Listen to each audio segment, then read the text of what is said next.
Call to order the Public Hospital District Number 4, King County Board of Commissioners Work Study Session. It is Wednesday, March 27th, 2019 at 6:34. And will you join me for the flag salute?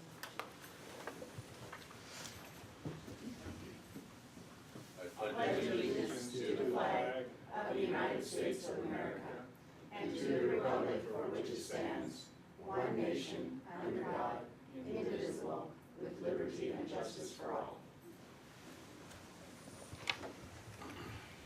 Would the clerk please call the roll? President Norris. Here. Vice President Herron. Here. Secretary Spikers. Here. Commissioner Young. She is excused. Thank you. And Commissioner Pollard. Here. Okay, topics, approval of the agenda. Do I have a motion to approve the agenda? Make that motion? I second. Is there any discussion?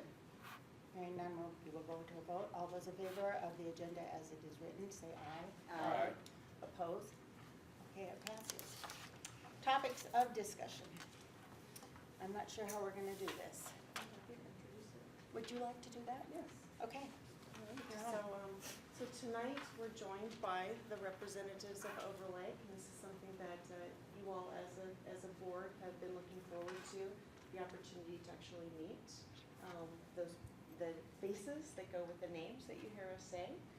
So just a great opportunity to understand who they are, who Overlake is, as well as some understanding around motivations. As we talked about before, this probably isn't the right forum to jump in and discuss negotiation items and terms, but great opportunity to just learn more about where we are and where they are. So probably I know everybody shook hands.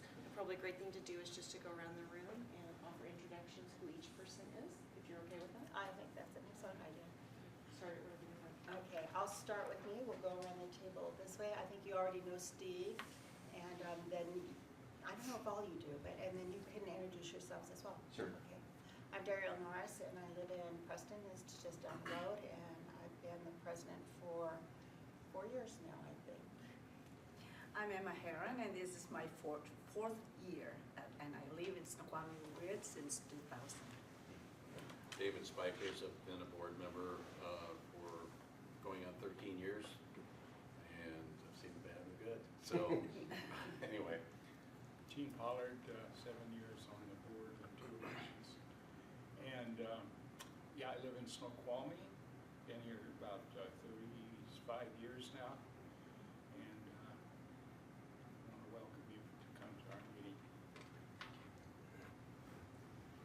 Steve Daniel, District CFO. John Duarte, Chief Strategy Officer. I've been at Overlake for about 5 years in April. I recently was promoted to this role in December, having served as Director of Strategy at Overlake, and have been in work for both hospitals and then also as a consultant for a number of years. Hi, Dave Knopfler. I am almost an original East Side person. I moved there in the late 60s at age 8 and have lived in Bellevue, Sammamish, Issaquah, Seattle. Never further east than Sammamish, Issaquah, though. Didn't quite make it out here. I've been at Overlake working on 27 years, actually. So 5 years almost in my current role as Chief of Medical Officer. And a little bit of laryngitis, but Andrew Tokar, the Chief Financial Officer for Overlake Hospital. I've been at Overlake for coming on very close to 17 years. I've been in the CFO role now a little over a year. I was the Director of Finance for a number of years prior to that. Rob Campbell, I'm a Seattle native, live in Kenmore. I'm a board member, been on the board for 9 years. I chair the strategy committee, serve on the governance compensation committees. Also, I'm on the board of a partnership we have with Evergreen Eastside Health Alliance and serve as the chair of that. I've served on the chair as the chair for the last, say, year and a half or so. My career, I retired about 4 years ago. My career was in finance and with retail and restaurant companies. The last 17 years I was with a little shoe store called Nordstrom. Well, good evening, and thank you very much for inviting us. You know, we were talking to Emma on the way up about putting a name with a face, and that always helps. And I really appreciate the opportunity to be here with you tonight and get to hear a little more from you and have you hear from us. And and have a conversation. So I'm Mike Marsh. I have had the privilege of being the CEO at Overlake for 5 years, just about to hit my 5-year anniversary. I've been in healthcare leadership for over 30 years. I really consider it to be a very special privilege to have been in roles where I can be leading organizations or parts of organizations who care for people at the most vulnerable times of their lives. I like to say to our new employees, to some people, healthcare is a job, to some people it's a career, and to some people it's a calling. And I know that for myself, it's definitely the latter, and feel very honored to have spent my kind of a one-trick pony, spent my entire career in healthcare, and have been privileged to do so. So with that, Kim, I don't know if you'd like me to provide any opening remarks about Overlake and just or orientation, or how you'd like to. Please, just jump right ahead. Okay. I think everybody's interested in understanding who Overlake is, some insight into quality, some of the things you all have going on. Sure. We've got a big building project going on. Yeah, yeah. So, Before we do that, how many of the board members have been or used Overlake services? Oh, I used to work my there family and still go there. Yeah. Okay. So you all have some familiarity with Overlake. Maybe just to make sure that there aren't little fun facts that you don't know about, I'll cover some territory that maybe you already know. And I'm going to ask my colleagues to jump in, and we'll do this. If there's anything that you want to add, feel free to add. I like to say that Overlake was built for the community and by the community. It's a nonprofit, 501c3. We were formed in 1960, which I like to say is 2 years before their CEO was formed, which gives you some idea of when I was born. And as the East Side has grown, Overlake has grown. And so for those of you who've lived on the East Side for a long time, you know Overlake was a relatively small facility. We've grown to be, as measured by admissions, inpatient admissions. There's a lot of ways you can measure the size of an organization, but as measured by admissions, we're now the 5th largest hospital in the state, which is not surprising when you think about the growth that's occurred throughout the East Side. We have about 3,000 employees. We have just about 900 physicians active on our medical staff. We see ourselves as serving the entire East Side, and we define the East Side really from Renton to the mountains to the lake and to north of Kirkland. And so where we put clinics and have expanded our footprint has been not just in the greater Bellevue area, but throughout the East Side. We're known as what's known as a tertiary hospital, and so we provide advanced services such as cardiac surgeries, electrophysiology procedures, thoracic surgeries, neurosurgical procedures. We have a level 3 NICU, which is the highest level of neonatal intensive care unit that you can have. We have a comprehensive cancer center. I'm really proud to say that Overlake has, since its beginning in 1960, dedicated itself to caring for behavioral health patients. We've had a psych unit, which a lot of hospitals have closed over time, and there's a huge need, of course, for behavioral health. As the community has grown of the East Side, Overlake has seen it always as part of its mission to grow with it. We are a very financially strong hospital. We have a very strong balance sheet. Kim mentioned our construction project, which I'll speak to in a little bit, but just some indication of our financial strength is when we went for our bond offering, we oversold our subscription by 5 times in a time when 2 other health systems were in the market and didn't receive a full subscription. We're an A-rated organization. Our days in cash are about 360. So those of you who know hospitals, even relatively healthy hospitals, would have days of cash of in 120 to 140 range. So it gives us the capacity to think beyond next quarter and really to think into the next quarter century when you have that type of a balance sheet. We just had our A rating upheld by S&P 2 weeks ago, I think it was, and that was another strong indication that the market continues to recognize that we're in a great community, the East Side. It's growing, it's vibrant, that we've got a good track record of executing on our plans, and we've got good plans. So one of the things that I'm most proud of is our commitment to quality and patient safety. So in my 30-plus years of working in healthcare, most of that time, if you did more, you did better, right? That's the fee-for-service environment. Volume was king. In an environment where we're transitioning to value-based contracts or pay for performance, if you do better, in other words, better patient care, higher quality, you do more. When I first started, even 5 years ago at Overlake, very few of our contracts had any value-based component in them whatsoever. And now, probably almost all of our contracts have some form of value built into them. So what does that mean? Well, it didn't really start with the government.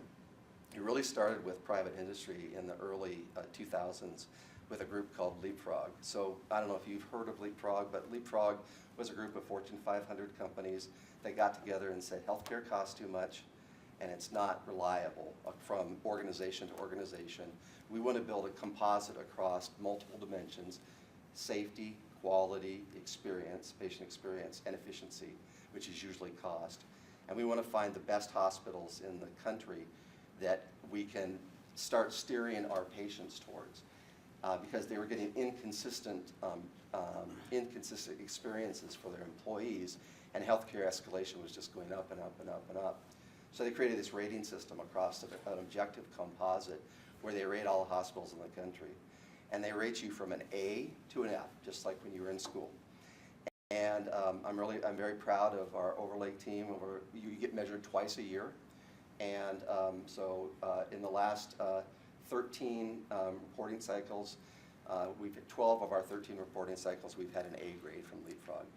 The CEO of Leapfrog called us out recently in a publication, specifically Overlake, with respect to how remarkable that accomplishment is. So then you roll forward a few years with Medicare, and Medicare has now implemented value-based purchasing. So now it happens to be based on the same dimensions: patient safety, clinical quality, patient experience, and efficiency. And they measure you based on your performance across a pretty vast composite of indicators. And this is a much newer program. It doesn't date back to the early 2000s. It really only dates back for like the last 5-ish years. And we've been the #1 large hospital in the Puget Sound 5 out of the last 7 years. And we've been the #1 hospital in the state multiple times in that same period of time. Large hospital, I should say large hospital, because the indicators are slightly measured differently depending on what scale you are. And I can define what large is if you're interested. But this last reporting period, which was given to us in just a few months ago, we outperformed the national average by twice. These are composited numbers, and the state average by twice. What did that mean? It actually means, again, we were #1 in the Puget Sound. We were, for large hospitals, we were #1 in the state. And then in the country, we were #5 out of 980 large hospitals in the country.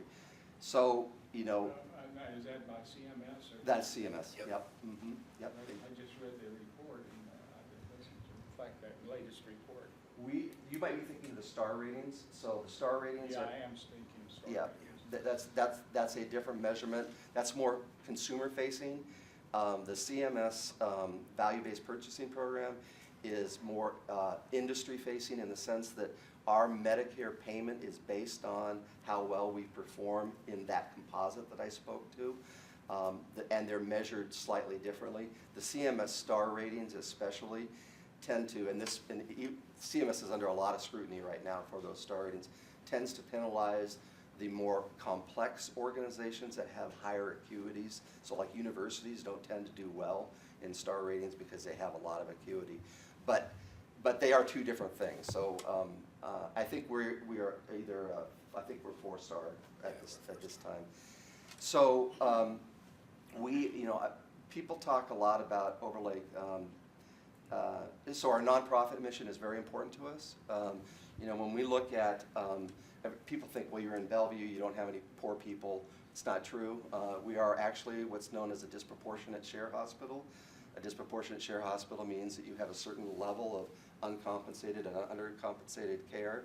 It's a very important part of our mission to care for the people who are homeless or who are incapable of caring for themselves at the same level that some more affluent with the same level of care and technology and attention that we would have. Maybe I'll give you an example of that. We had a woman who came into our, she was living with her daughter in her car in Bellevue, so a mom and her daughter. The daughter was an adult, they're both adults, and the mom was experiencing symptoms of having a heart attack. And so her daughter drove her to the Overlake ED. Sure enough, she was having a heart attack. They immediately brought her in, and we did open heart surgery on her and did a coronary bypass on her. She did very successful. This was totally uncompensated care. But then we didn't have any, and she was great surgery, great outcome. Didn't have anywhere to discharge her because we couldn't discharge her to recover in her car. So we put her up in one of the hotels for about 3 weeks until she could adequately recover and unfortunately, go back to a homeless lifestyle.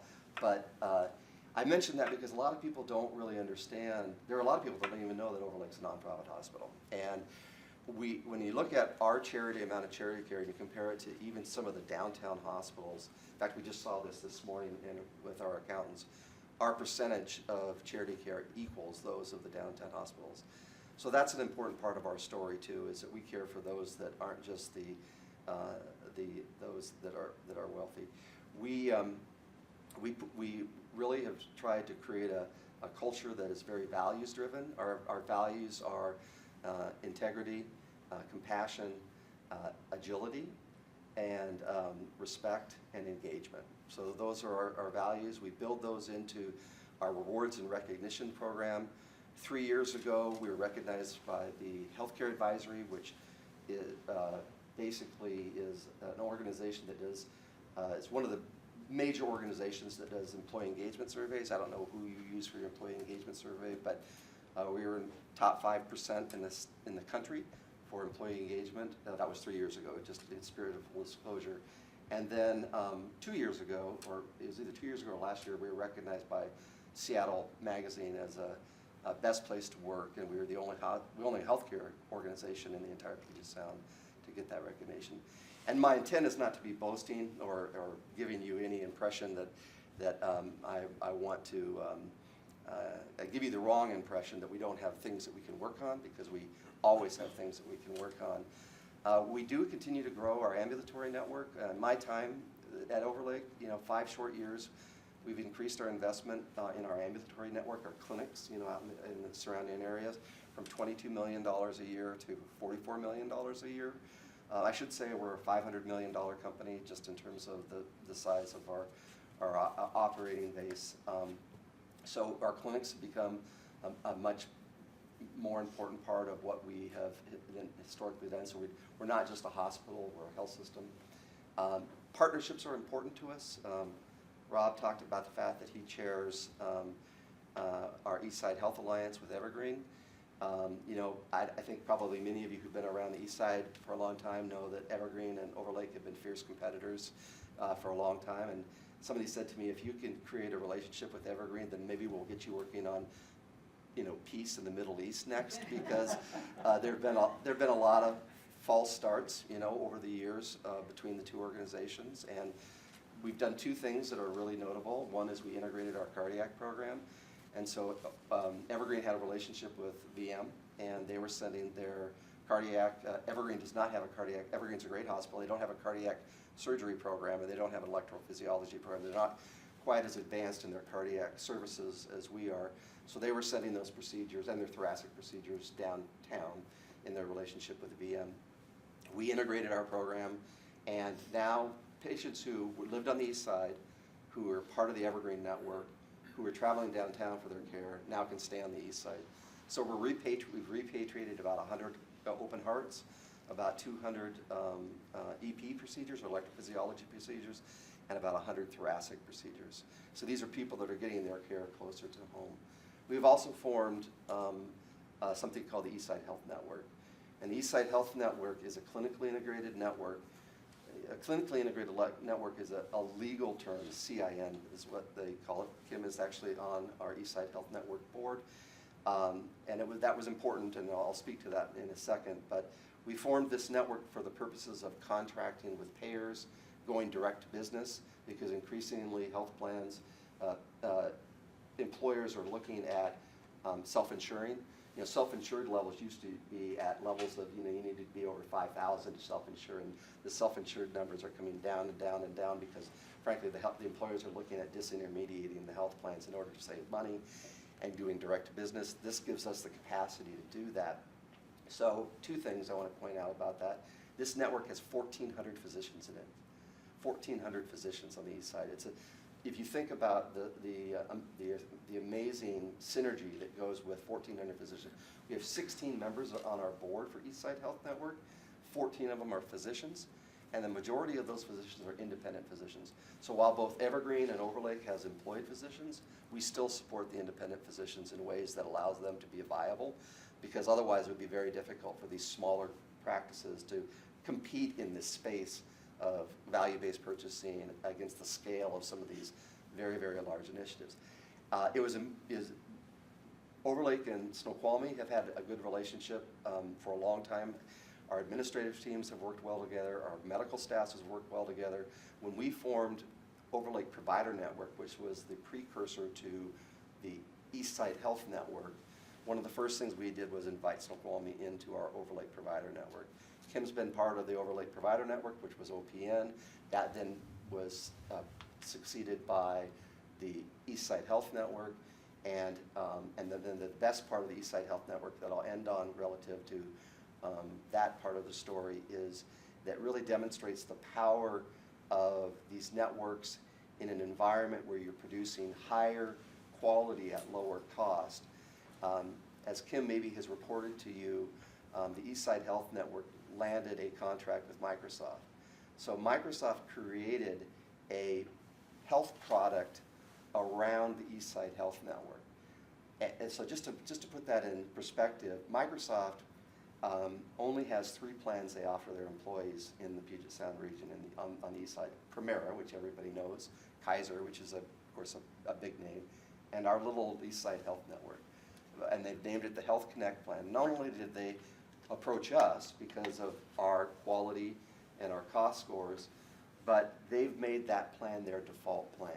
So if you become an employee at Microsoft and you go through open enrollment and you don't choose a plan, which a lot of these young Microsoft people, they never think they're going to get sick, so they just going to bypass that part of it, you will default into the Health Connect plan. Well, Snoqualmie's part of that, and Snoqualmie's part of that because it's part of the Eastside Health Network. And it's part of the Eastside Health Network because we really felt that it was an important partner to be connected. So I'll stop there. Do you want to add anything to what I said that I maybe didn't touch upon? I would say, because I'm here. It seems to me, having lived in the Valley 45 years, and having worked at Harborview, having worked at Overlake, the one thing that's going to change even more than it has in that length of time is transportation, and how easy it is to get to a good healthcare system should you have a serious issue. And I know we have Swedish in the background, but I think Overlake for this community has been the closest for so many years that for this community, that's the natural place for many of them to go, just because it has been here longer than anybody else. And with the transportation issues and having to go into Seattle, that just becomes less and less desirable and even more difficult. Even if you're in an ambulance, it's difficult. Yeah. You know, Medic 1 still has to stand in line sometimes with all the other cars. So for me, that makes it a practical, not just good health care, but it also is practical. If you can't get to a hospital, then you might as well forget about what kind of health care you're going to get. I think the scope of services is really important too. I think you're right. Puget Sound is, I think, blessed with an abundance of riches in the sense that I would say that all of our health care systems are strong providers. I would say that though, because we're a tertiary hospital and we do have such a large level of sophisticated services that you couldn't find at a community hospital, and that also makes a difference. Transportation is, increasingly becoming a very significant issue. We're one of only, from an employee standpoint, we'll be one of only 2 hospitals in the Puget Sound that's on the Sound Transit line. So the other one is the University of Washington. The Sound Transit line will be stopping right in front of Overlake, essentially, which will be really nice. I didn't mention our Project Future Care, which is, have any of you driven past the campus recently and seen that it's all torn up? And yeah. Are you going in your second or third phase now? Well, this is, we've dubbed this project Project Future Care. It's a $250 million project. And it is, it consists of, we just finished the new cancer center.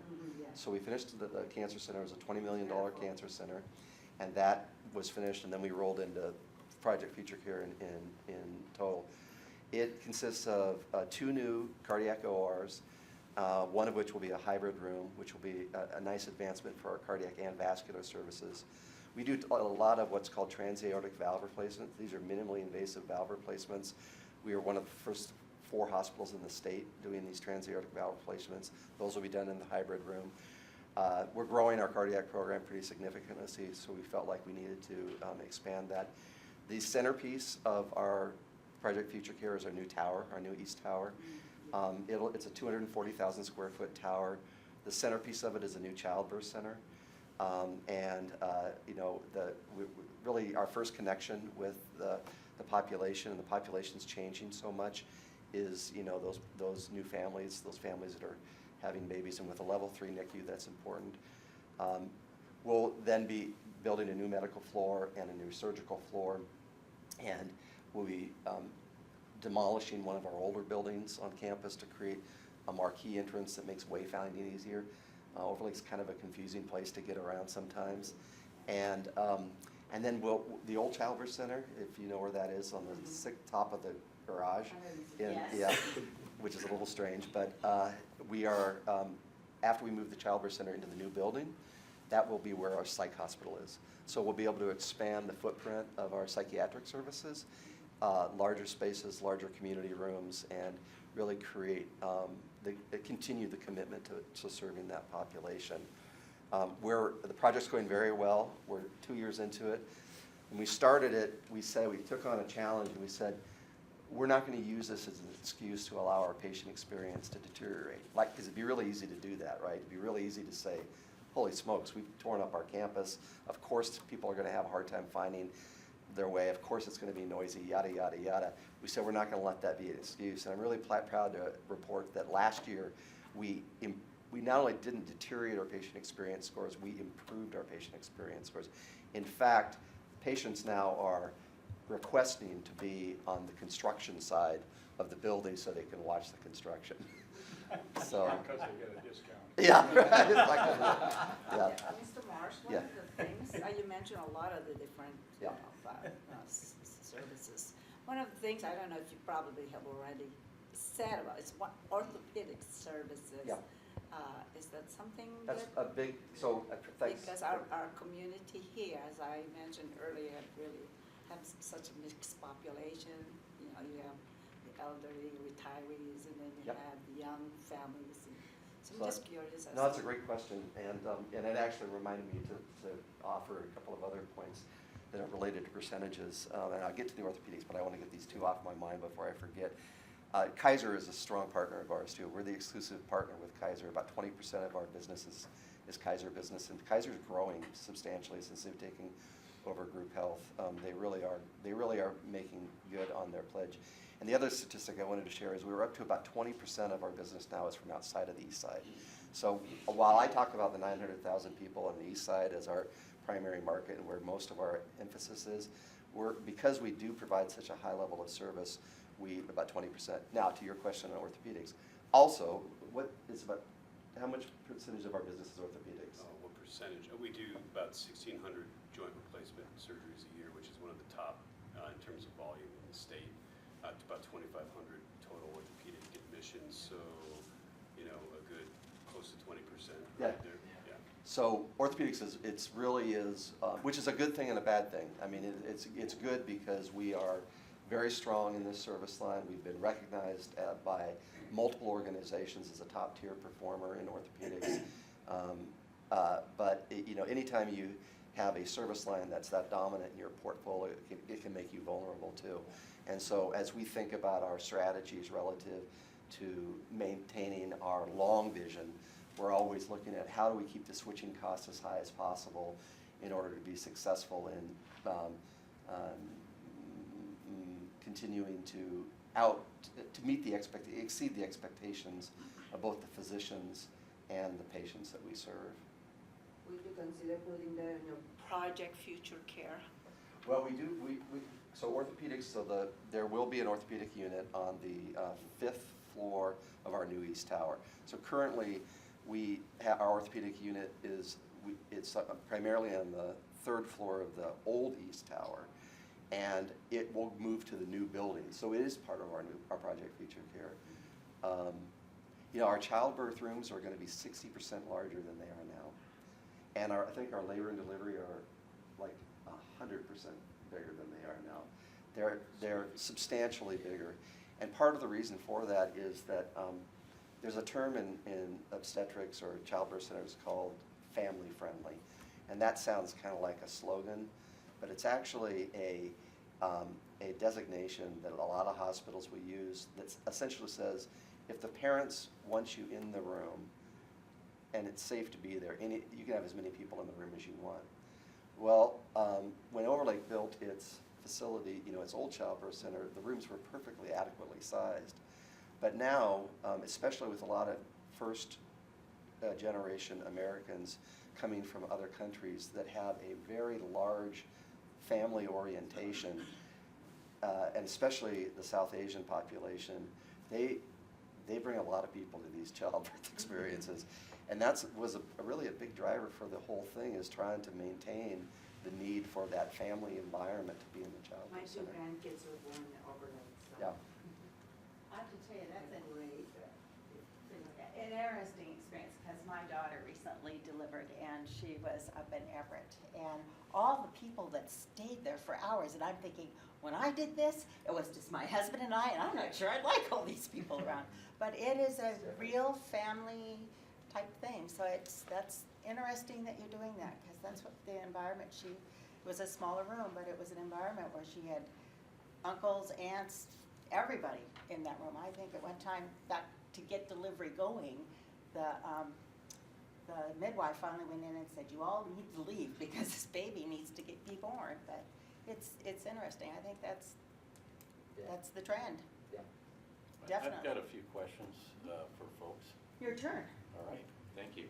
Andrew, what's the percentage of charity care and self-care or self-pay that you have right now? So right now, charity care, as a percentage of gross, I think it's running right at about 2-3%, but on a raw basis, it's like in the 20 million range, if I recall.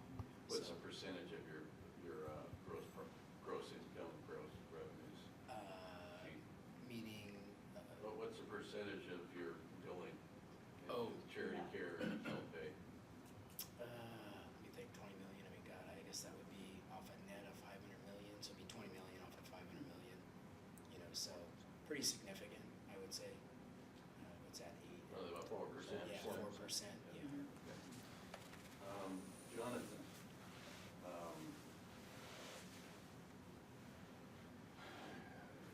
you've been a strategist for quite some time, and how do you perceive the state of politics with respect to Obamacare and reimbursement? I know that I need to check doing- CNN online.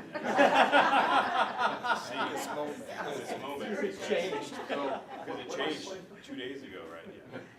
So, what is Overlake doing to protect itself, so to speak, for under new policies and that kind of thing? Well, I think we all can't predict the future on that one. And, you know, when I was joking, but, you know, if you all check the news, I mean, you do know that they, you know, the DOJ looked at, basically looking to strike down Obamacare, or, the Affordable Care Act.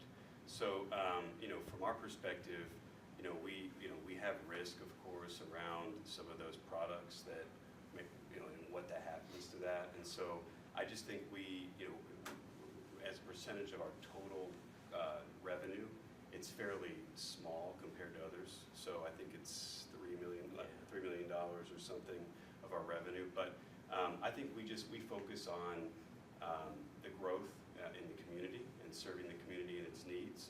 We look at expanding our clinic footprint, the specialties that we offer, and just ensuring that we're meeting the needs of the community at large.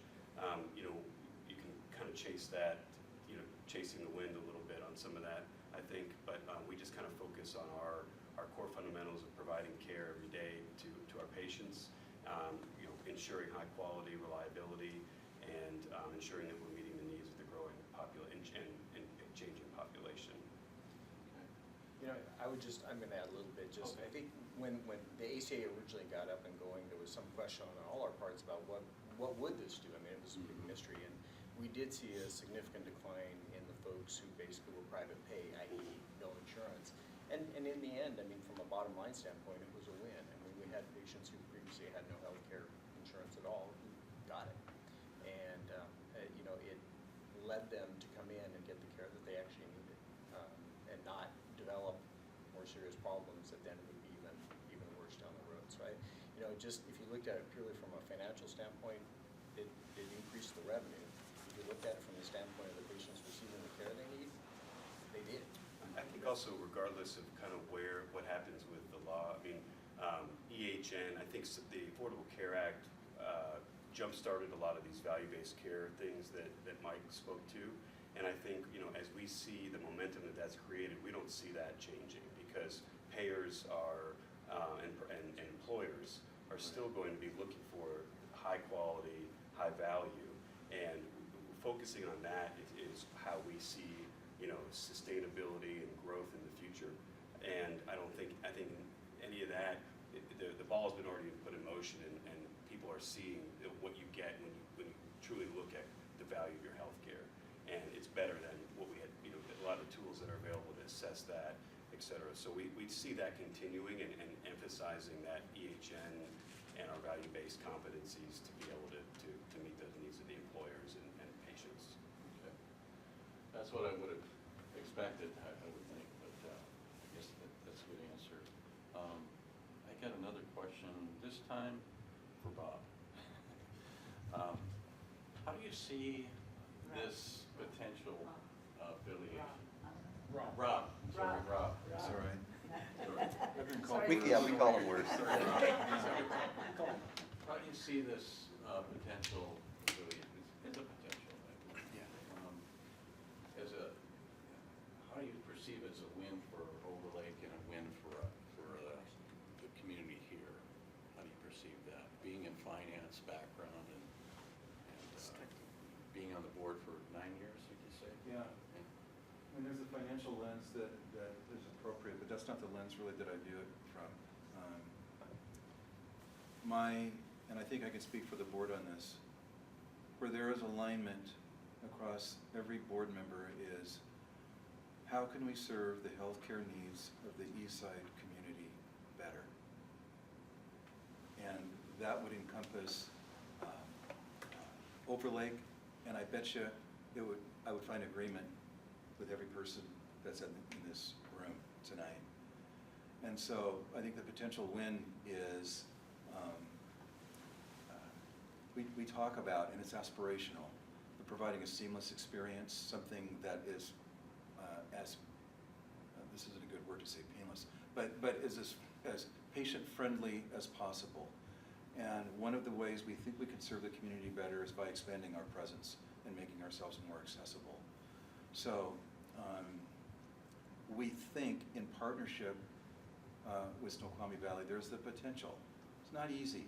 There's potential for us to work well together to collectively serve the residents of this community better through the shared services that we have. It's been, in our partnership with Evergreen, we found that whether it's through cardiac, quality, the sharing of information, we're making each other better. And we think there's that opportunity here as well. Thank you. You're in a different position than we are, and that is that our residents of the hospital district pay taxes to the hospital. In your catchment basis, the people there pay no taxes to support your hospital. And so one of the things that we've got to do is convince the people of the hospital district that this is a good deal for them. And that won't be easy to do, very frankly. So we need to articulate the advantages of a merger or affiliation and make it clear to the taxpayers, or they will be taxpayers without representation, they'll feel. They'll feel that we sold them out. So we need to very clearly analyze and articulate exactly what the benefits are. I have a couple of questions. One is, while you are a 501c3 organization, you're a private hospital.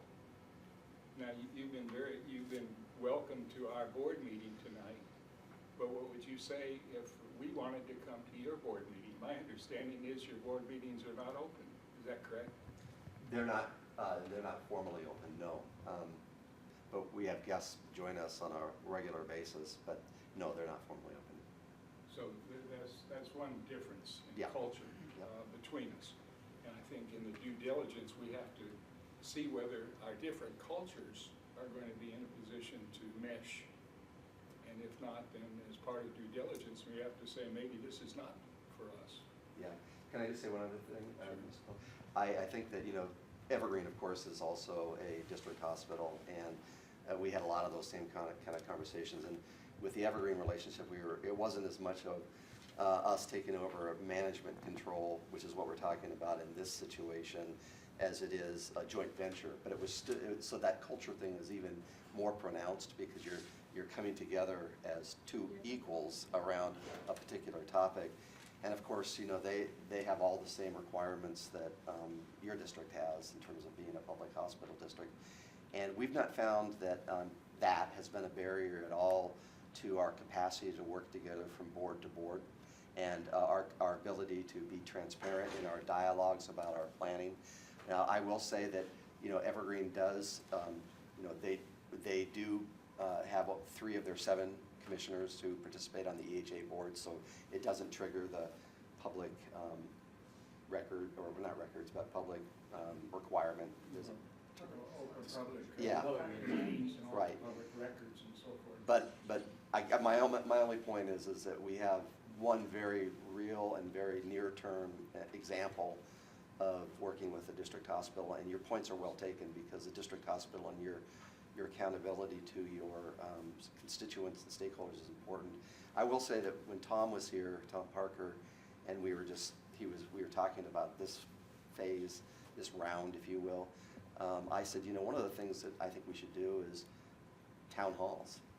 As we get further into the process, have a few town halls where members could come and ask us questions, ask me questions, ask the team questions, not like we're having right now. I think that's an excellent idea. And then going back to Commissioner Pollard's concern about, our fiduciary duty to our taxpayers, and your comment, Mr. Campbell, that your presence is very important to do this community outreach and within this new partnership. And I think my own perception, there won't be any high roads to cross, because Overlake is very well known. Not to discount the other districts like the Carnation and the Falls City and our other communities that's within our district. Overlake has a name, and when we first started this, the main concern was branding.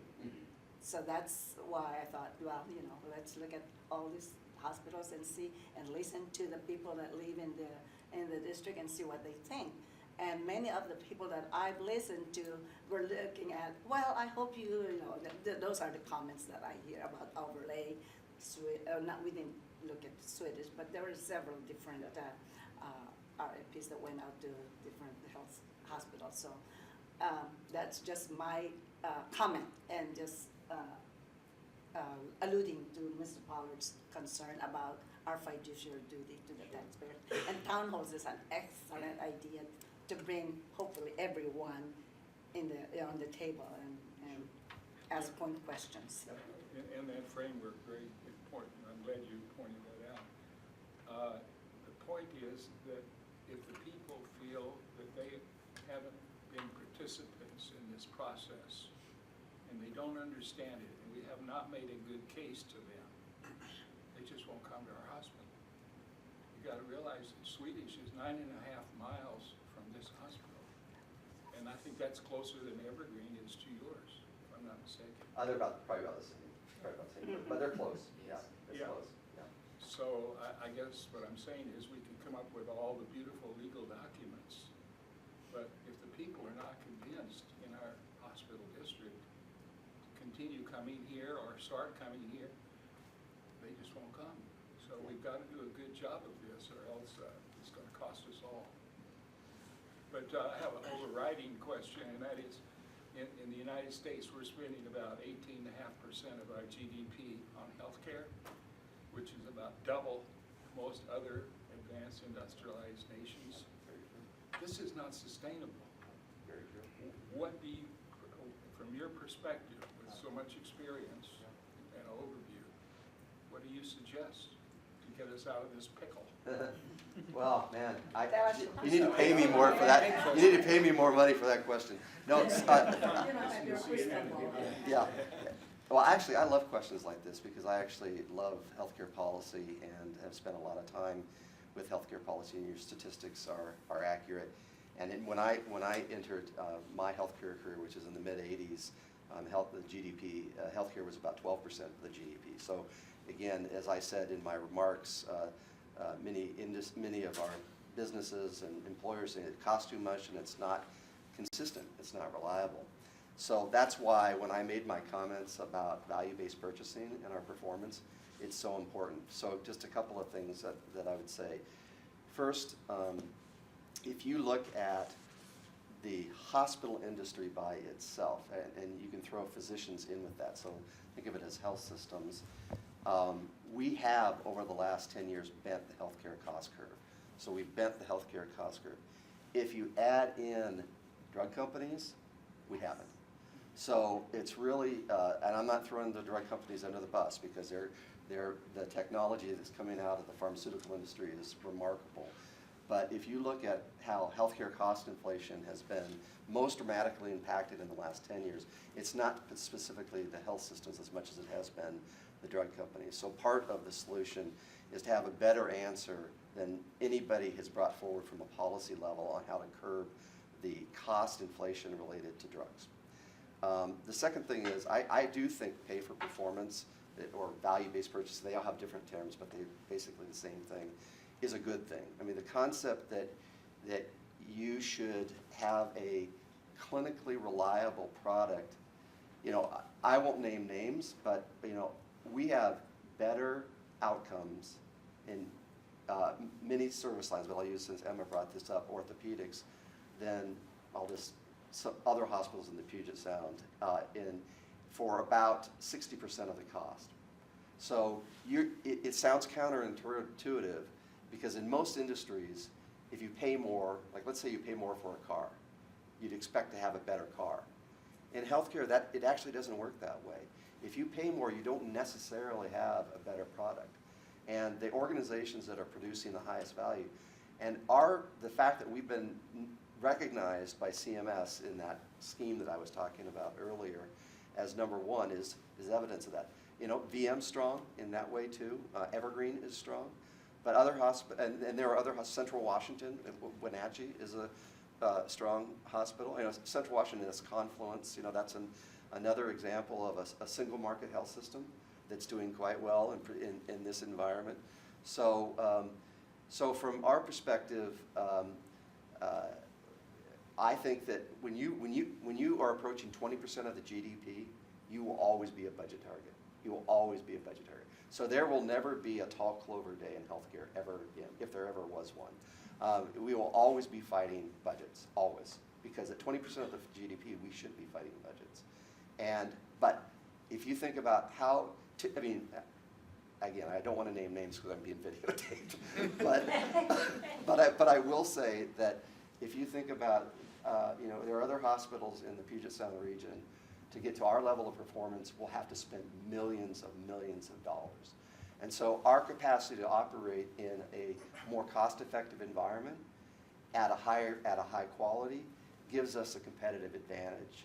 And so we feel that the requirements for others to get to where we're at will continue, the pressure will continue.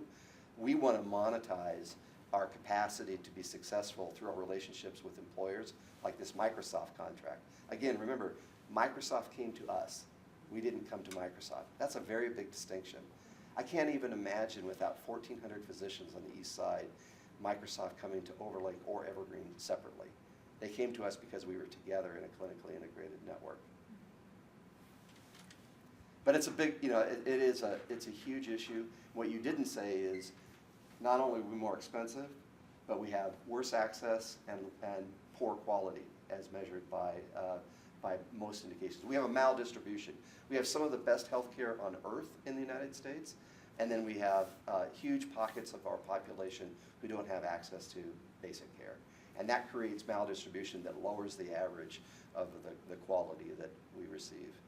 The World Health Organization, in terms of outcomes, puts us at number 37 next to Croatia. Yeah. So we're the most expensive, and yet the outcomes are not that good. Now that's not being hospital specific, that's the system that we have. But isn't some of that too the fact that physicians can be sued in the United States? There's a lot of money that happens, and in other countries they're not sued. That's not even allowed. You do not get to go after a physician. That's certainly been studies looking at. It's not as big as you think. I mean, it does, what it does more than the actual cost of the suit or the settlement is it changes the practice of the physician to be more defensive. Obviously, and there's articles about that on a consistent basis. And that's something we need to work on, absolutely. And, the talk is usually about tort reform. But the reality is you need to get physicians back to doing what's best for the patient and being confident in their best practice standards that they're doing what's best for the patient. The thing I was going to add to Mike's comments, which fits into with this well, is preventive care, right? I mean, that, you look at Croatia and my wife is Polish and her family still lives in Poland. They get amazing preventive care. I mean, it is covered soup to nuts. You will get every medication you need, any blood pressure medicine for almost no cost. There's an upfront cost to that, but when you look downstream, and that's where I think in America we have a little more challenge looking past that initial hump, is how do you move some of that expense up or expand to the front end to do the preventive care, and that fits into access. It fits, a little bit into our comment about the ACA as well, which is if you can get patients sooner, you prevent those really catastrophic complications, which are just incredibly expensive. So yeah. Do you think some of that has to do with lifestyle too? Americans' lifestyle as opposed to other countries like in Europe where they take all of the summer months off, like 2 or 3 months, and we're... I want to believe that. It's going to give me the summers off now. So, I think there is something to that, although I think probably, again, everyone here is well read. You're seeing Europe, Japan, Asia lifestyles gradually move towards the American lifestyle, right? The American diet, and you're seeing all of those disease processes follow that pattern completely. Well, there are social factors like childcare, for example, that we don't have much of compared with Europe. But I'd like to toss out a specific problem, and that is the opioid crisis. As you know, we're losing about 50,000 people a year in this country, which is more than we lost in the entire Vietnam War. What's the answer? And what is Overlake doing to combat? Okay, I'm going to give this to Dr. Knopfler, but this is a great story. I'm really proud of what Overlake is doing. We are really putting a lot of energy on this topic and really leading the state in the work that we're doing with the Washington State Hospital Association. So with that intro, I'll turn it over to Dave. So I'm gonna continue that in that we didn't just start this with all of the press recently. We started a couple years ago through our emergency departments, urgent care departments, looking at prescribing.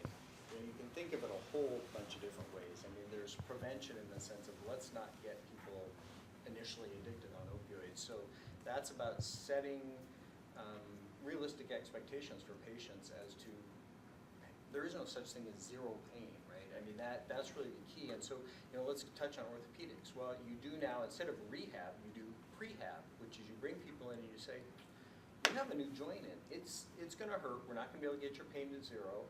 But here's a reasonable goal, here's a reasonable expectation, and here are all the other things you can do. Ice, heat, early mobilization. And even though it hurts, we know that when you've got that new joint in, it's not going to collapse on you. When you're walking and it hurts that much, everything in your brain says, pain, stop, because something's wrong. When you have a surgery like that, you have to keep working with folks to get them to understand that pain is no longer telling you something's wrong. In fact, we know that you will get better faster. That's communication. That's the prehab process. And you can throw in all sorts of other modalities. I mean, acupuncture. There's now topical creams that we use. We even do something in the orthopedic area where we infuse a local anesthetic directly into the joint that's had the replacement, and we watched our opiate use just drop like a rock when we do that. Patients go home with it. It's a little balloon that just sits there, and it runs out over about 2 days, but it keeps the whole joint numb, which means they can do a lot more walking. When it's done, they just pull it out and throw it away. It's not a controlled substance, but we see half the opioid use when folks have that. So there's a whole prevention piece, which is really important, which is about educating patients. I have to educate my providers. I mean, I'm a physician of the 90s, as Kim is, where we were told that you just give opiates till there's no more pain. We have to unlearn all of that as a profession. Having said that, there's people addicted. And the big miss over the last decade in particular has been not having adequate medication-assisted therapy. Going cold turkey, it doesn't work. I mean, there's like a 98% failure rate. It's just abysmal. I mean, we all have probably had stories of folks who've been able to get off. That's extraordinarily rare. I mean, it's extraordinarily rare. There are now very effective medicines, and the one that most people have heard of and is in the news a lot is something called Suboxone, which is a once-daily medicine. It doesn't give you the high of an opiate, but it prevents the withdrawal. And most people who go back and use because they don't want to go through withdrawal symptoms. The state of Washington has now put in a lot of money, in the King County in particular, to set up clinics that administer this Suboxone. Is that like naproxen? No, Suboxone is actually a narcotic derivative, believe it or not. It's actually a distant relative of more like a morphine-like substance.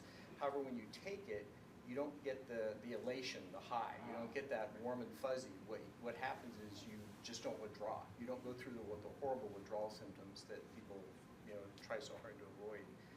And one of the challenges for physicians with Suboxone was that it was extraordinarily tightly controlled by the FDA.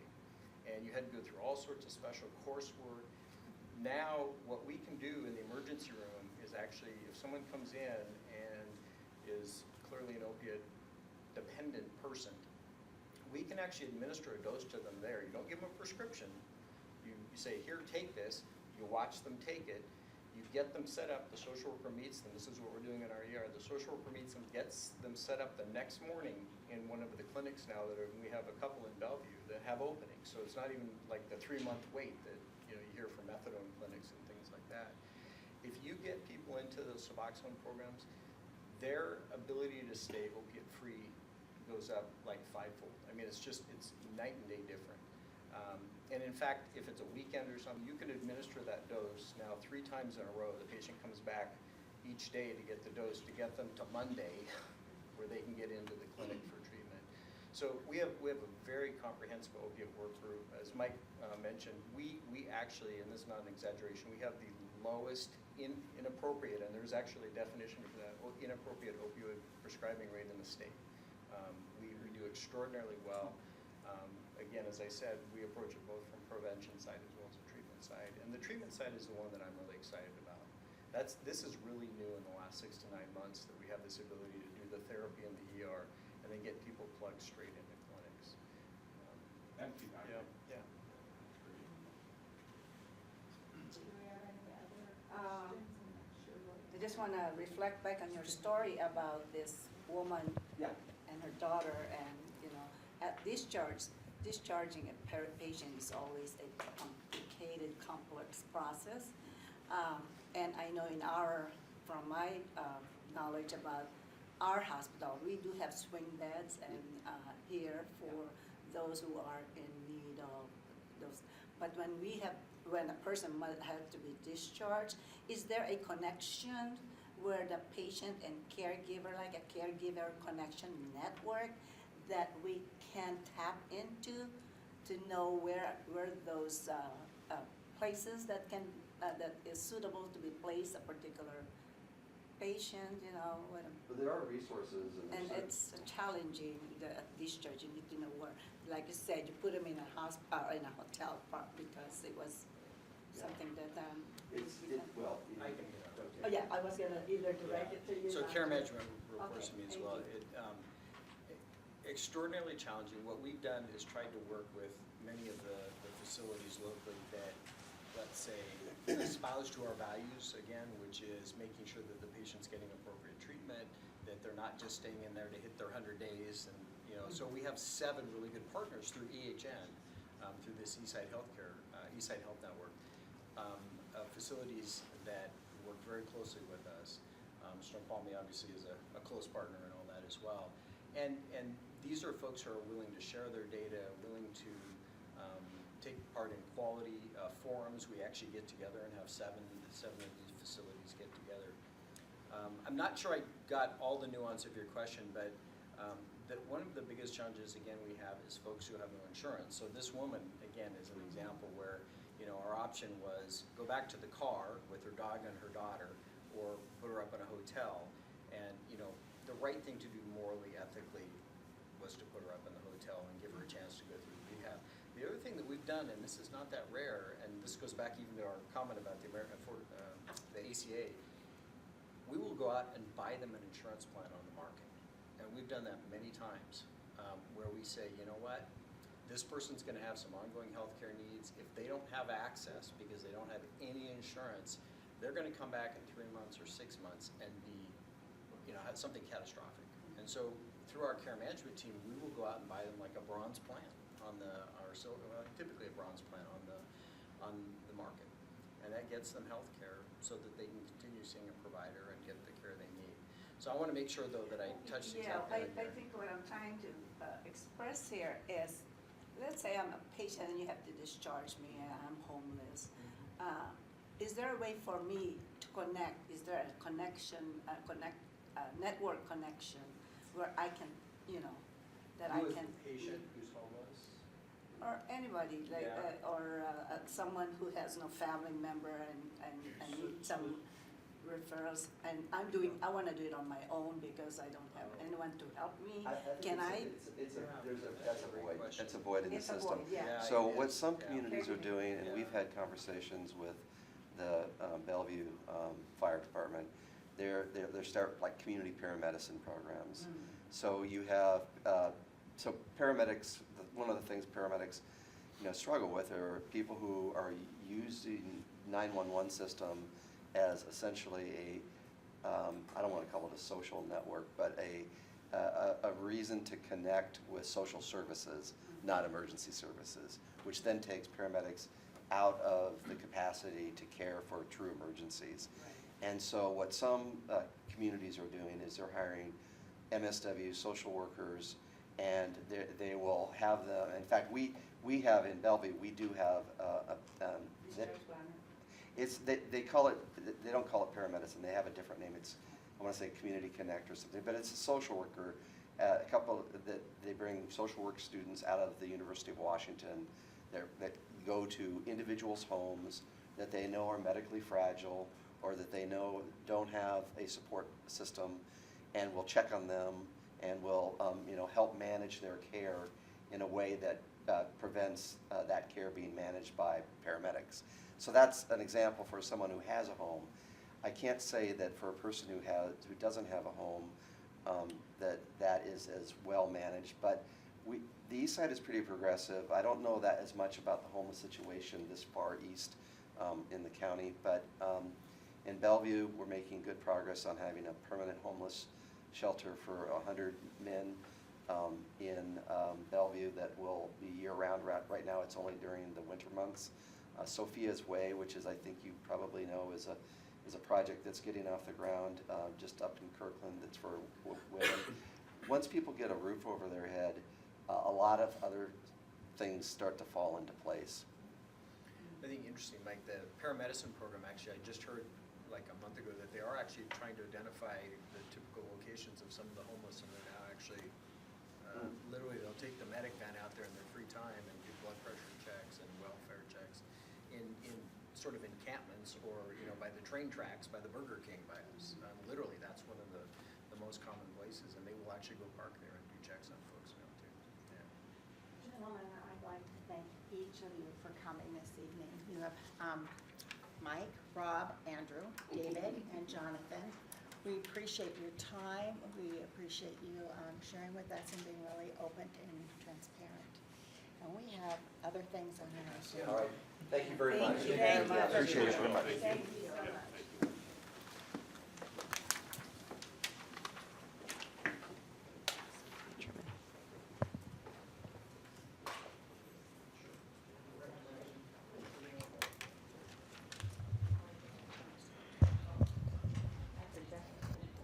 Do we want to talk any more about this, or do we move on to number 2, Pepper Jeffrey engagement and preserve access to capital after affiliation? Madam Chair. Yes. The comment I was going to make before they left, so abruptly, is that this is new territory for both of us. Overlake, to my knowledge, has never done an affiliation or merger of any type. They have about a dozen outlying facilities, clinics, and so forth. But they have never done this kind of operation before, and neither have we. I think that's So valid. this is why this is a big challenge to do this right if we're going to do it. But on the other hand, they've done many partnerships with many healthcare systems, so that's, yeah, including, yeah. So I think you have to balance those things, yeah. I agree, yeah. And of course, the characteristics of one thing that I wanted to make a comment was that the flavor of our community, where it can be metropolitan, but rural as well. So, there's that challenge for us here, and for maybe them to know who we are, yeah. Anyway, okay, thank you. So I didn't want to speak out of turn while they were going through that, but the East Side Alliance that they talked about with Evergreen Kirkland, Evergreen is also a client of mine. So I've got a pretty good view into the relationship that they've built with Evergreen from 2 perspectives. 1, the management team at Evergreen, and 2, how the market and the rating agencies have viewed that partnership. And in both cases, I would say they would be as enthusiastic as Mike was when he was talking about it. So. Would our council, would you like to give us a rundown of what we've got going right now with Piper Jaffray? Steve? Oh, Steve, wrong Steve's guy. Okay. The other S. Yeah, The other S. Sorry. This is Keith Clevin with Piper Jaffray, who's an underwriter we've used on our bond issues. And Keith presented to the Finance Committee on options the district could pursue for refinancing some of his existing tax debt post-affiliation. And Keith will go over some numbers, but would save the district quite a bit of money. And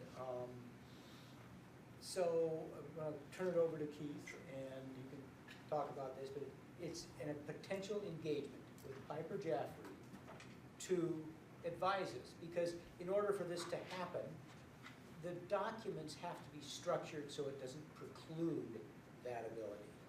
That's where Piper Jaffray would come in and advise us as we go through the development of the affiliation documents. Wouldn't our attorney be able to do something like that, or? No. We're not having our bond attorney? Our attorney is shaking his head going, I would not do that. Ryan.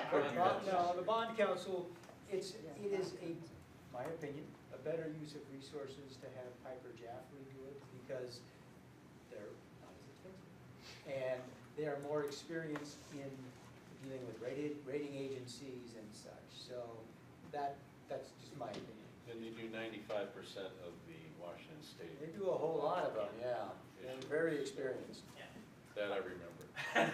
Okay, you're on. You're on, Okay, great. Keith.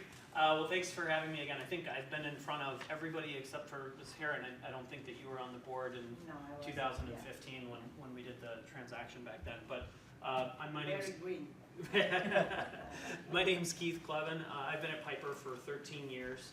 I've worked with the district in one form or another all the way back to the 2009 bonds, actually, and most recently, of course, on the 2015 bonds. And the way Steve characterized how I think or hope that we can help you is pretty accurate in that I've got a view into one set of the stakeholders' biases or opinions, right? So there's stakeholders are the board and the taxpayers, the providers, Overlake, and the investors. And quite frankly, probably the least important part of all of that as we go through here are the investors, but they also do hold the key to potential capital access in the future.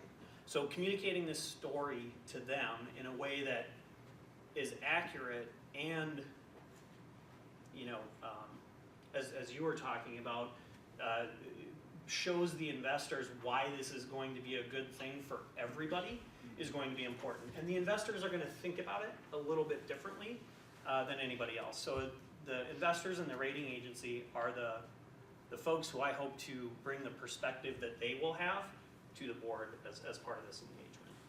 So the way that we would do that is essentially, as Steve mentioned, try to advise you as you go through the process on how they're going to perceive the transaction.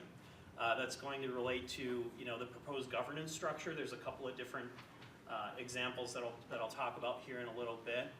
The bigger one, and I think the one that we'll spend the most time working as a team together on, is investor relations and communicating to investors what the structure is going to be and why it's important to them. I think that will actually, you know, take the most time of the engagement. And then the third thing is the thing that Steve talked about, and that's optimizing access to capital in the future and making sure that in 2021 and in 2025, when this is all said and done, the district has the ability to refinance the bonds and save some money.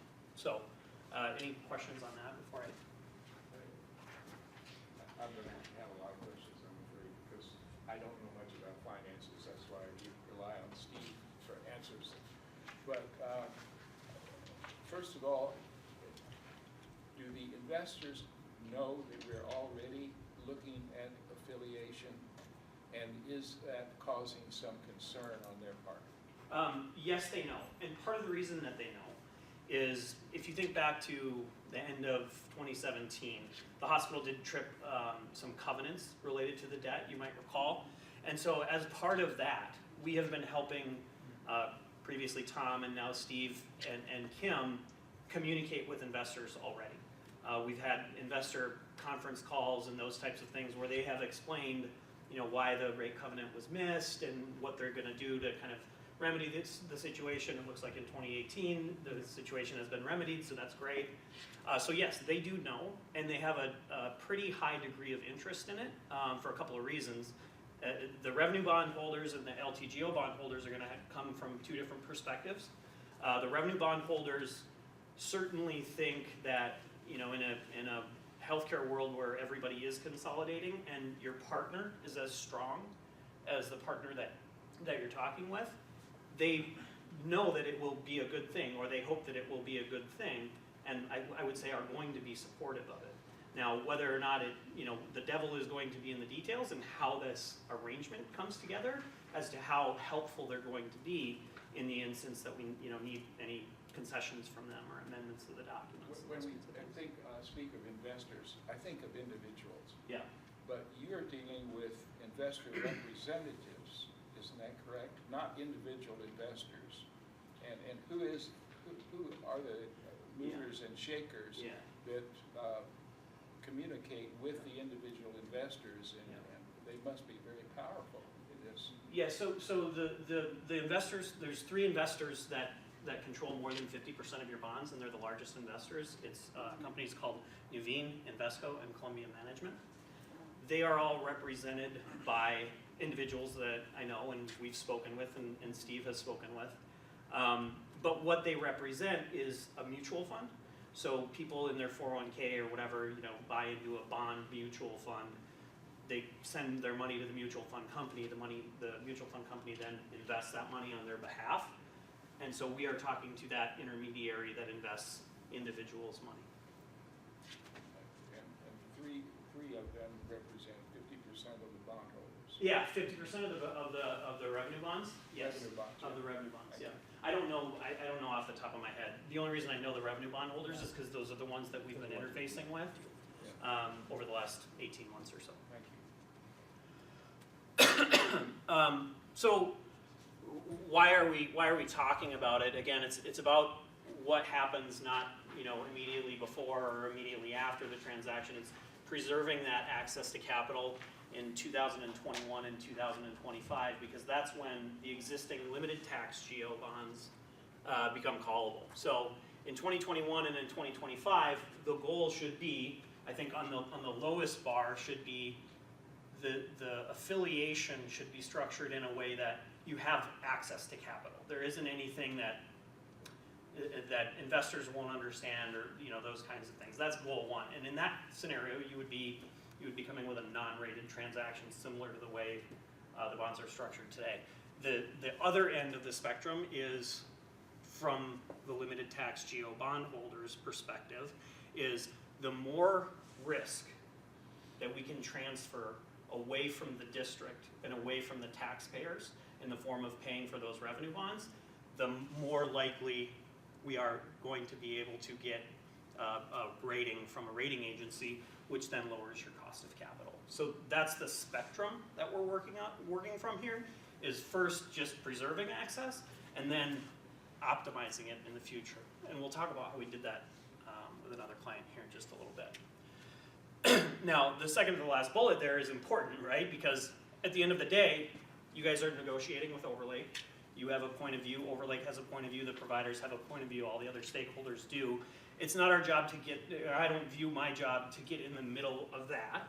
What I view my job as is to make sure that as decisions are made during the process, you have a full view into how the capital markets are going to view the district further down the line if you choose to make those decisions. So, I don't see myself put into like an adversary position with Overlake or anything like that. It's just giving you guys the information to make the best decisions.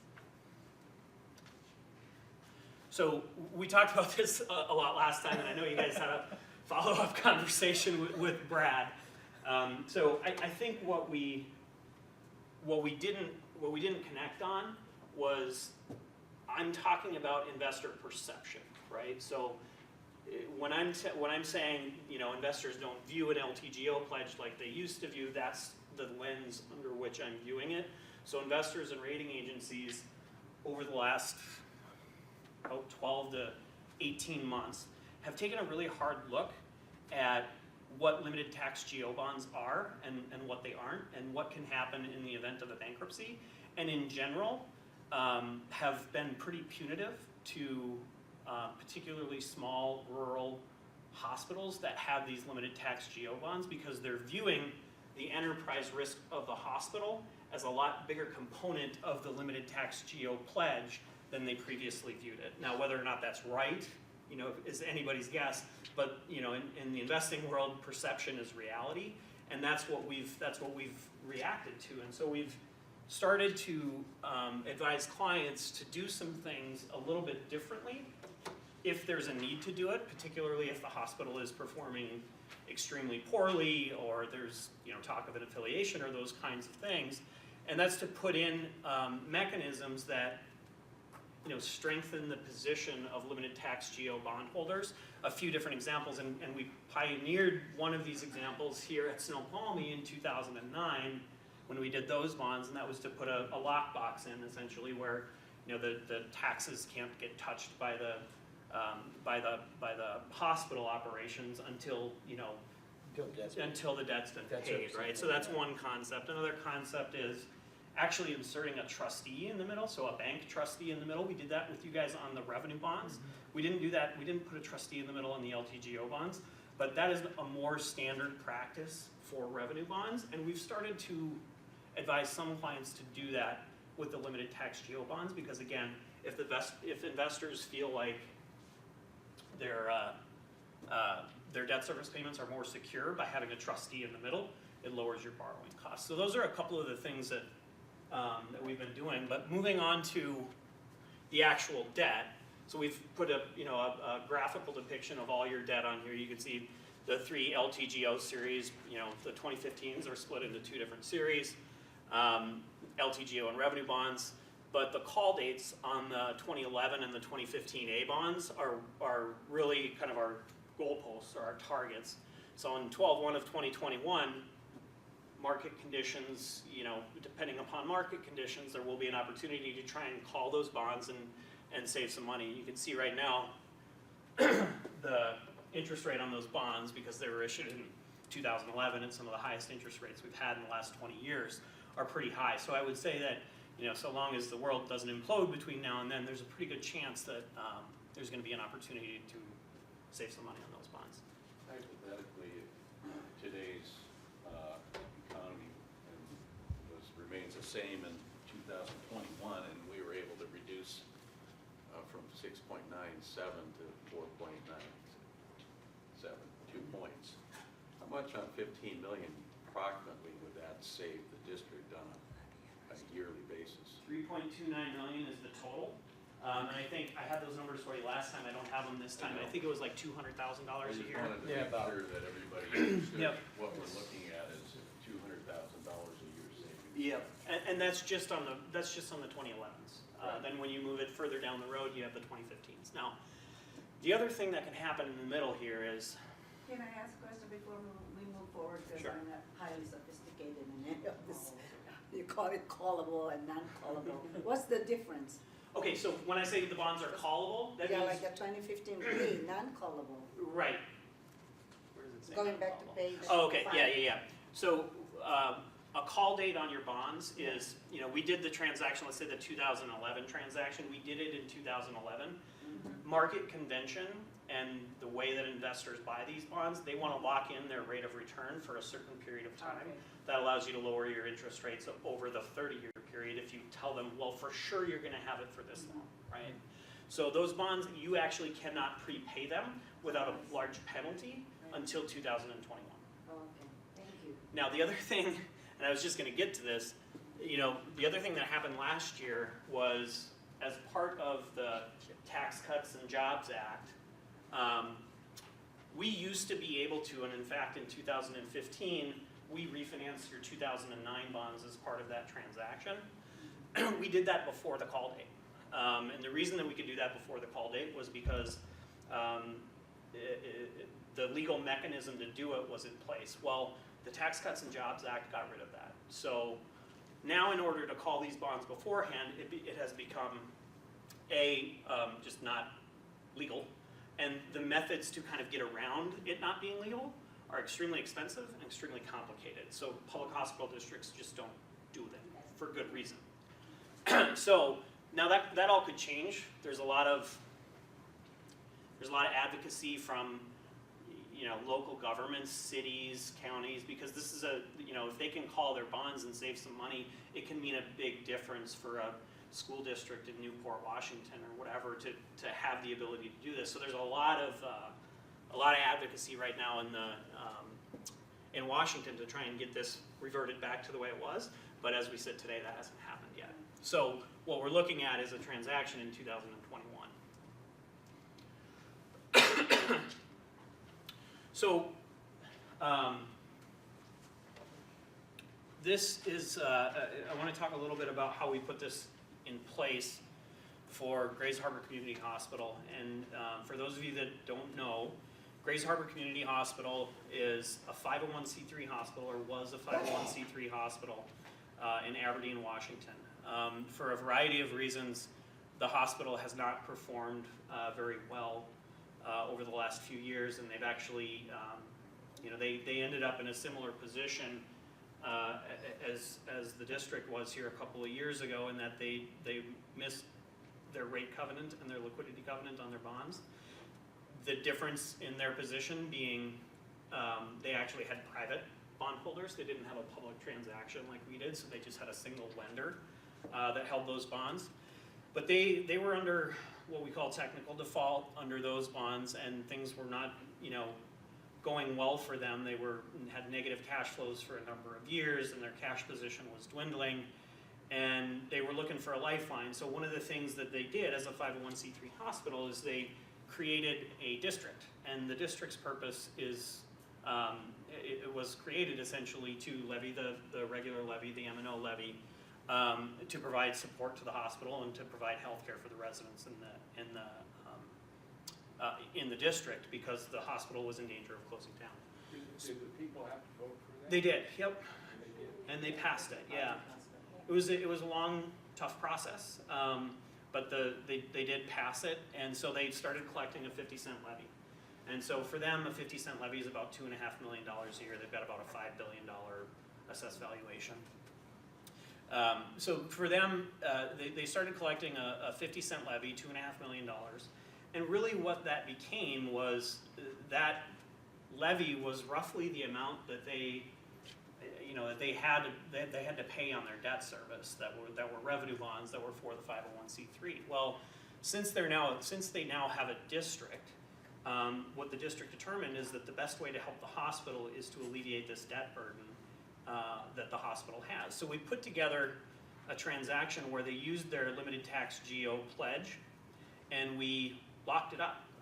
They created their 501c3. They have the district, who is the sole member of the 501c3. That governance structure worked for them, and the district then issued bonds, paid off the debt of the hospital, and we locked up those tax revenues so that bondholders were confident and rating agencies were confident that if the hospital were no longer operating, the bondholders would still get paid. And so we were able to put together a legal structure that sufficiently convinced, rightly, the rating agency to put an investment grade rating on these bonds, even though the hospital, I think when we closed the transaction, had about 4 days of cash on hand or 5 days of cash on hand or something like that. And it was all due to again, locking up that tax stream and working very closely with investors on what they need to see in order to be comfortable buying the bonds. And so what we did, we put a trustee in place. We put a covenant in the transaction that said essentially, the district can collect taxes and has to collect taxes, but they need to build up a reserve fund before they can start sending money back over to the 501c3 hospital. They need to have at least 1 year's worth of debt service on their balance sheet before they can start actually sending money over to the hospital. So those concepts, as we get into, what is the district's balance sheet and what are the district's financial statements going to look like when we're all said and done here with Overlake, are going to be important to investors. Keeping some amount of cash, and what amount of cash, and how does that relate to the days cash on hand liquidity covenant of the revenue bonds, and all those kinds of things are going to be important and need to be thought through very carefully. But at the end of the day, like I said, they were able to secure an investment grade rating, BBB-, less than 5% cost of capital on that transaction. So as you think about where we were there, 7% down to 5% is a recent market kind of example of where this kind of stuff comes in. And we were able to fund just a little bit of new capital for them and kind of clean up what they had and consolidate everything. How are they doing? The hospital, they're still struggling, but they're still open. What's the level of rating they have now, as of today? How are they? Their bond rating, it's still BBB-. So this was just a couple of months ago that we closed this deal. The BBB- rating is on the district, not on the hospital. If they were rating and that was the key. we were able to put a structure in place that the rating agencies and investors stopped looking at the hospital. And in fact, we didn't even put the hospital's audited financial statements in the disclosure document. We had a separate audit done just of the district, and that's another thing that we have to talk about as you move forward, is how is your audit actually put together relative to what Overlake wants to do. Do they want to consolidate the hospital operations in there, and those kinds of things. So that can be extremely important to investors. So at the end of the day, we ended up with a with an audit for the district that looked like $2.5 million coming in the door, $200,000-ish to run the district, to have the meetings, to pay legal counsel, to do all those kinds of things, and then $1.8 million worth of debt service. Now those numbers aren't exact, but that's the concept. And then at the end of the day, there's this much money left over, right? And so once this much money left over becomes 1 year's worth of debt service, that's when the district can then start, providing financial assistance to the 501c3 again.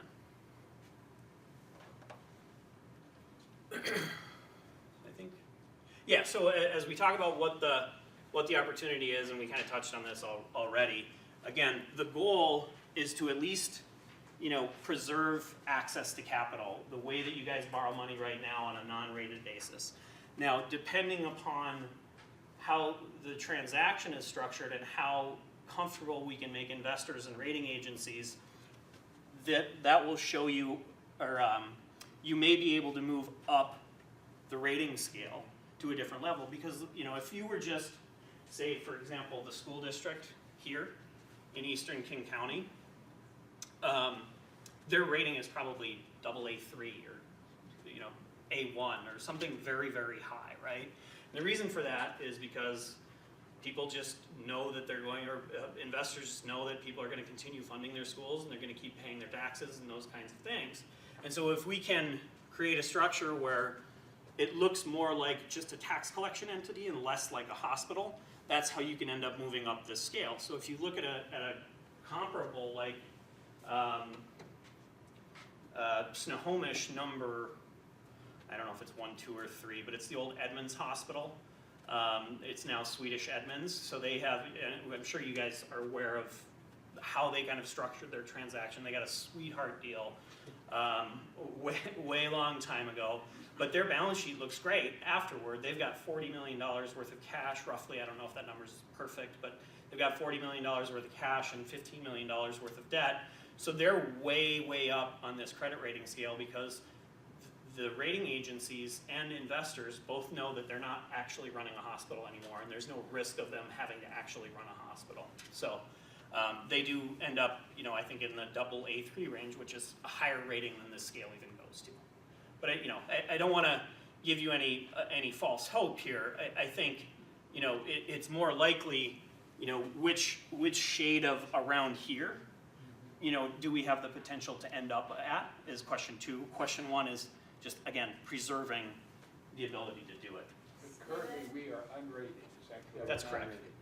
Now, can we take deliberate steps to increase our rating, or does it just? That's what I'm gonna, yeah, so building cash will help increase your rating. Structuring the transaction such that the hospital risk is no longer there would help the LTGO bond rating. Let's say for the revenue bonds, for example. Yeah. If the hospital all of a sudden would start to be able to cover its debt by 3 times or 4 times instead of 1.8, 1.9 times, and built the balance sheet up to maybe 150, 170 days of cash on hand, that's when you start getting into the category where you can start getting a rating on those bonds. Is there one rater, or does this depend on the individual bond raters? Yeah, so there's 3 different rating agencies, and they all look at things just a little bit differently. The rating agency that Grace Harbor chose to use was Fitch, and that's because they have a certain tax secured criteria that fit for the transaction type we were doing. Thank you. We have a commissioner that needs to leave. Okay. Do you have any questions, David? No, I asked them all in the finance Telephone. meeting when he came, Yeah. so. Oh, okay, I I've guess. made them stay extra that day. Yeah, I think I 2.5 pushed you hours. guys into a second meeting, I'm sorry about that. Oh, So- okay. We have 2 meetings that day, yes. Oh, Well, okay, so, I think it's our job to ask questions, so. If, yeah, and you mentioned on our last board meeting, that's why I wanted to hear more of what Yeah, transpired. actually, there's there. some other information I'm gonna present to the board at the next board meeting. It's not Okay, as okay. important as what I originally thought, I'll just say that, okay, okay? that would be helpful. But if Is there you were any- to engage- Excuse me, Emma, is there Sorry. anything else you want to say or know before you run out the door? Work study reschedules, could fine with me to 5:29 and 4 to 6. If it's a day that I can do it, that's fine with me. So, well, I'm easy today for once. I apologize for leaving, but I do have another engagement. Is it on ice? Yes, it is. So, Don't have too much fun and don't fall. all right, but I think I got the gist of everything. Thank you very much. Thank you. See you. I'm sorry. Thank you, Keith. Thanks, David. Yeah, and I guess, I don't know that Steve had asked me last time to put together just a quick page. We're not talking about this right now, this is down the road, right? Yeah. But put together a page on what the bond rating process is actually like and I think it's under the vein of how does the district need to be prepared to handle this in the future? And I think it's probably less work than maybe you're expecting.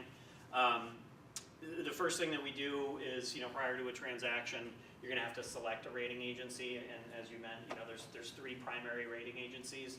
People use different ones for different reasons. Cost is sometimes the reason.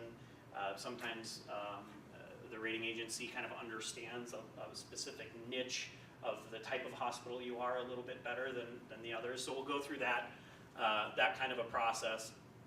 Does Piper Jaffray make recommendations? Yes, to yeah, so as organizations? your underwriter, we help you through that. We will help you through that process, and whoever is still at the district. So we do have other clients that operate in the way that this district presumably will operate when this is done, and it's typically just the remaining administrator or superintendent of the district that we'll work directly with to kind of go through this process. So you select one, then you have a meeting or a presentation with the rating agency. Typically, it's actually just a phone call. Your underwriter or financial advisor at the time will help you put together a presentation to kind of go through the things that the rating agency is going to want to know and what they're going to want to see. And then they will take that information, review financials, review all these legal documents that we're talking about, and have a meeting internally at whatever rating agency it happens to be, called a commitment committee meeting, where they all sit around a room like this and decide what the ultimate rating will be. The timeline from start to finish on something like that is typically 3 to 4 weeks, but the most burdensome is the wrong word because it's not a tough process, but the most management time devoted to it is in that first week or 2 when you're putting together a presentation. Now, the corollary is Kim would remember and Steve would remember back in 2015, we put together an investor presentation that we gave directly to investors. And it would be a similar format to something like that.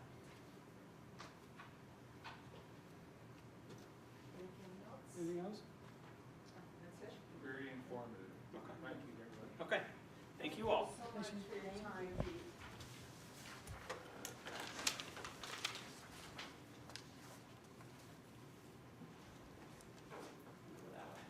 Have a safe drive home. I don't know how.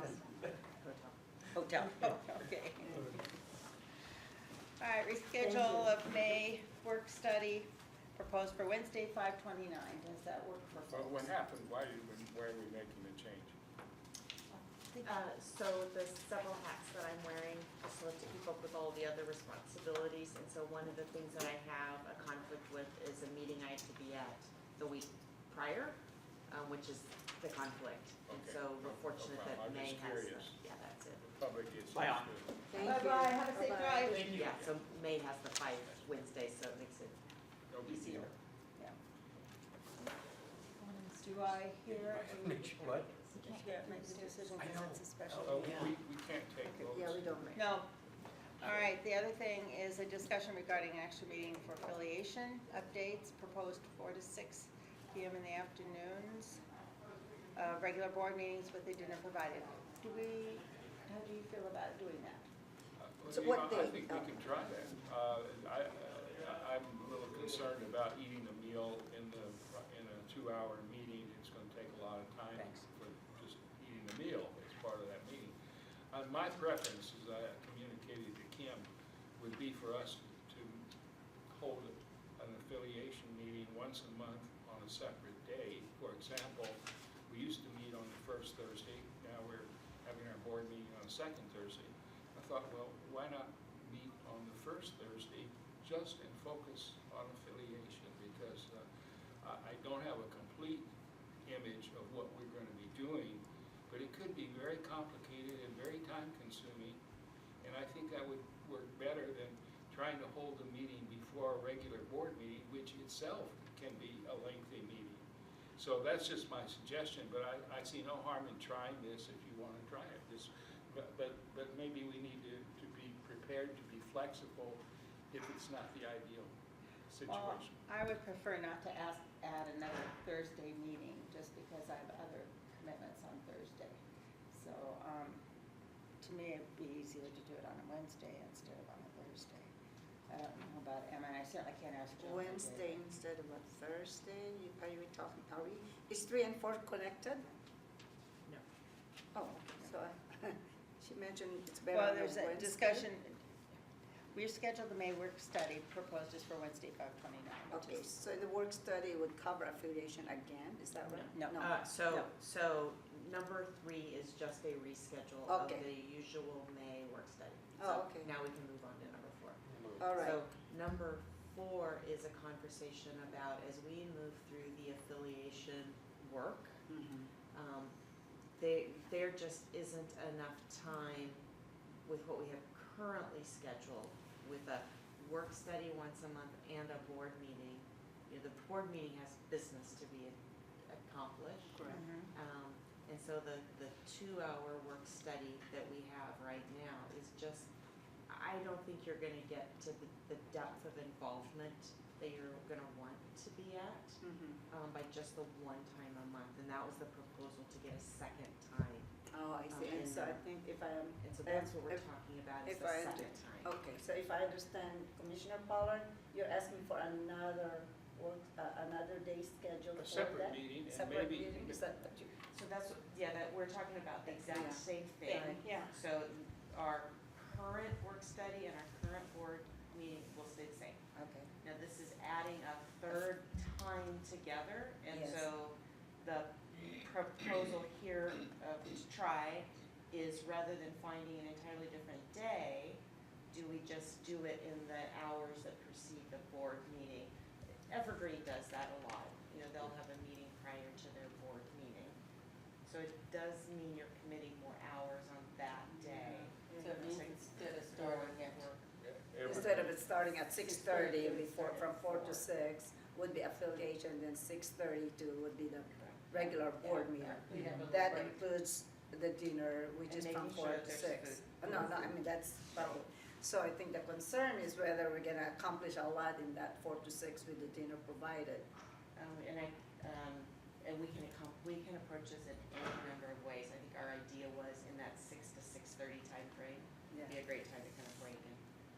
Right. Have some them leave bring and then some come food back. in, Yeah. and I think it's workable for me to do that, to have an early 4 to 6, added to before the general board meeting happens. I think that would be Well, okay. and you For know, time's we sake. really can't make a rational decision until we try it and find out how heavy is the burden of those discussions. I think that's true. And Yeah, so that- that's why I say, can't do any harm to try it this way, and then let's just see. Yeah.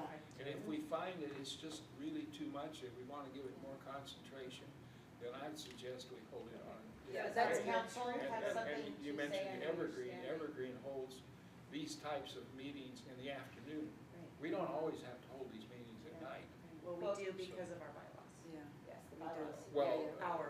Our board meetings and our work studies are in the bylaws. And the bylaws. Well, yes, but this is a special affiliation meeting, and I'm sure that our attorney can find a way for us to be able to meet So, in the and afternoon. that's actually where I was just getting ready to go, is because we can't make a decision here No. tonight. Oh, we can't make any So decision. what we But what can happen, and Skip can back us up here, is just kind of Talk about it. grabbing everybody's Yeah. thoughts. Yeah, yeah. And then if we wanted to do this before our board meeting in April, the president can call a special meeting. Sure. Right. So we'll kind of Another decide comment, here is what that you're okay, I saying. can just make before our council can,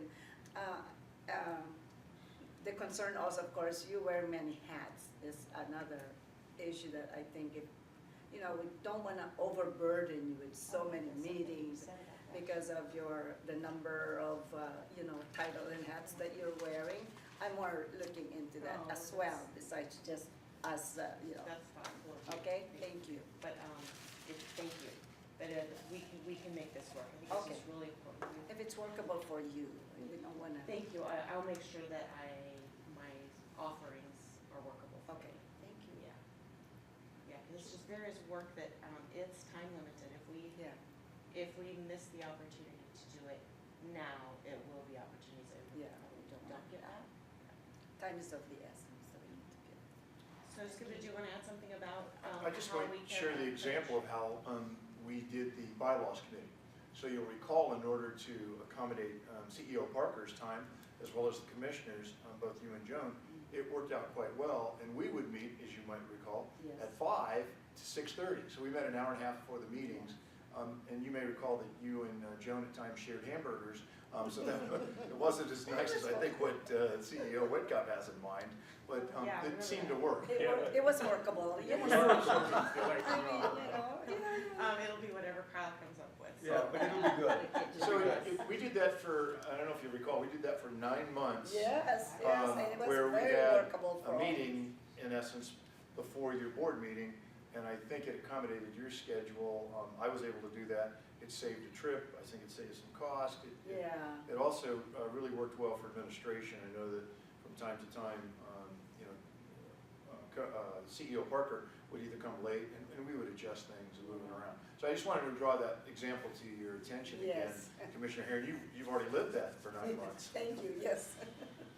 All right, Thank you, so, Council. So you make it a special meeting call with the but- president, right? Yeah. Yes. A week or so. next week or so, and then, and we can Further discuss it, probably at our board meeting, and come up with some regular dates that work for everybody. Joan's not here, Dave's not here, so. but at least we've got it out in the air and it's there.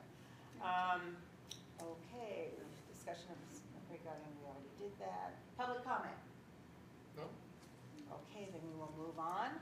Upcoming board meetings, regular business meeting will be Thursday, April 11th, 2019, 6:30 here in the North-South Conference Room. And our April work study will be on the 24th, 6:30 p.m., also in this same room. And do I hear a motion? I move we adjourn. I second. Is there any discussion? Let's vote. All those in favor say aye. Aye. We are adjourned. Thank